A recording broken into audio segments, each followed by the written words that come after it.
Hello viewers, tip number 1.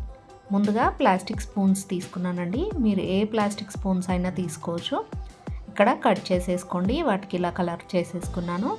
మీకు నచ్చిన colour use చేసుకోవచ్చండి. బాటిల్ మూతలు ఉంటాయి కదా, వాటిని తీసుకొని అలాగే ఇయర్ బడ్స్ని కూడా తీసుకోవాలండి. మూతలో ఇయర్ బడ్స్ని అంటించుకున్న తర్వాత మనం పెయింట్ చేసుకున్న స్పూన్స్ని ఇలా 4 వైపులా అంటించుకోవాలి. ఆ వీడియో మిస్ అయిపోయిందండి, అందుకే ఫ్లవర్ని చూపిస్తున్నాను. ఫ్లవర్ అయితే రెడీ అయిపోయింది. చూసారు కదా, మనకు ఎన్ని కావాలనుకుంటే అన్ని రెడీ చేసుకోవాలి.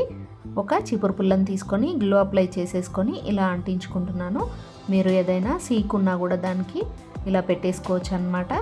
ఇంకొక స్పూన్ని తీసుకొని ఇలా గ్రీన్ కలర్ వేసేసుకొని ఆకుల్లాగా పెట్టేసుకుంటున్నాను. మీరు బాటిల్ని కట్ చేసుకొని అయినా పెట్టుకోవచ్చు. చూసారు కదా, ఎంత బ్యూటిఫుల్గా ఉన్న ఫ్లవర్స్ అయితే రెడీ అయిపోయాయి. మీకు నచ్చిన కలర్ వేసేసుకోవచ్చు అండి. చూసారు కదా, బ్యూటిఫుల్గా ఉన్న ఫ్లవర్స్ అయితే రెడీ అయిపోయాయి.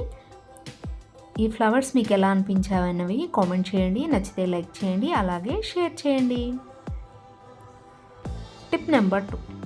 ఇలా ప్లెయిన్ బ్యాంగిల్స్ వేసుకుంటూ ఉంటాం కదండి. బయటికి వెళ్ళినప్పుడు కానీ ఎక్కడికైనా ఫంక్షన్స్కి వెళ్ళినప్పుడు కానీ ఇలా ప్లెయిన్ బ్యాంగిల్స్ వేసుకోకుండా ఇలా డిజైన్ చేసుకోండి. ఇక్కడ ఇలాంటి కుందన్స్ తీసుకున్నానండి. ఇవి అన్ని షాపులలో కూడా అవైలబుల్గా ఉంటాయి. 10 రూపీస్ ప్యాకెట్లలో కూడా మనకి అవైలబుల్గా ఉంటాయి. చూసారు కదా, ఇలా రౌండ్గా ఉన్నది ఒకటి తీసుకొని ఇంకొకటి పొడవుగా ఉన్నది తీసుకొని ఇలా అంటించుకుంటున్నాను. ఫెవీ బాండ్ తీసుకున్నానండి నేను. గ్లూ అనేది ఇది ఎలక్ట్రికల్ షాప్లో అవైలబుల్గా ఉంటుంది. మీరు తీసుకొని యూజ్ చేసుకోవచ్చు అనమాట. లేదంటే ఫెవిక్విక్ అయినా యూజ్ చేసుకోవచ్చు. ఇలా కుందన్స్ని 4 వైపులా అంటించుకుంటున్నాను.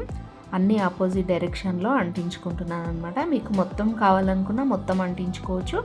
నేను అక్కడక్కడ అంటించుకొని బ్యాంగిల్ని మధ్యలో వదిలేసుకున్నాను అనమాట. మీకు ఏ కలర్ కుందన్స్ కావాలనుకుంటే ఆ కలర్ తీసుకోవచ్చు. ఏ కలర్ బ్యాంగిల్స్ కావాలనుకుంటే ఆ కలర్ బ్యాంగిల్స్ కూడా తీసుకోవచ్చు అండి.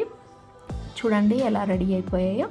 నాకైతే బాగా నచ్చాయండి. ప్లెయిన్గా వేసుకున్న దానికంటే ఇలా డిజైన్ చేసుకొని వేసుకుంటే బయటికి వెళ్ళినప్పుడు కూడా చాలా బాగుంటుంది. చూడండి ఒకసారి ఎలా ఉన్నాయో. ఇలాంటివి కొన్ని రెడీ చేసుకొని ఎప్పుడంటే అప్పుడు యూజ్ చేసుకోవచ్చు. మీకు ఎలా అనిపించింది అనేది కామెంట్ చేయండి. Tip number 3. ఇలాంటి దాన్ని మనం ఇల్లు క్లీన్ చేసుకోవడానికి, కిచెన్ క్లీనింగ్కి వాడుతూ ఉంటాం కదా. అలా కాకుండా ఉండాలంటే యూస్ చేయని దాన్ని తీసుకోండి. కొత్తగా ఉంటుంది కదా, దాన్ని తీసుకొని ఇలా మధ్య భాగంలో హోల్డ్ చేసేసుకొని కుక్కర్ పైన ఇలా పెట్టేసుకొని విజిల్ పెట్టేసుకున్నట్లయితే పొంగినప్పుడు వచ్చే లిక్విడ్ అంతా కూడా అది పీల్ చేసుకుంటుంది. దాన్ని వాష్ చేసుకున్నట్లయితే మనకి ఎలాంటి పని అనేది ఉండదండి. మీరు ఒకసారి ట్రై చేసి చూడండి, యూస్ఫుల్గా ఉంటుంది. Tip number 4. మన ఇంట్లో పిల్లలు ఉన్నట్లయితే ఇలాంటి చిన్న చిన్న టాయ్స్ ఉంటాయి కదా, వాటిని ఇలా అంటించుకొని ఫ్రిడ్జ్కి పెట్టుకోవచ్చండి. చిన్న చిన్న వస్తువులు, బొమ్మలు, ఫొటోస్ ఏవైనా కూడా మ్యాగ్నెట్స్ అంటించుకొని ఇలా ఫ్రిడ్జ్ మ్యాగ్నెట్ లాగా యూస్ చేసుకోవచ్చు అనమాట. మ్యాగ్నెట్స్ మనకు ఆన్లైన్లో కూడా అవైలబుల్గా ఉంటాయి. అవి తీసుకొని ఇలా ఫొటోస్ కానీ బొమ్మలకు కానీ దేనికైనా అంటించేసుకొని ఇలా ఫ్రిడ్జ్కి పెట్టేసుకుంటే చాలా బ్యూటిఫుల్గా ఉంటుంది. మీరు ట్రై చేసి చూడండి. Thank you for watching.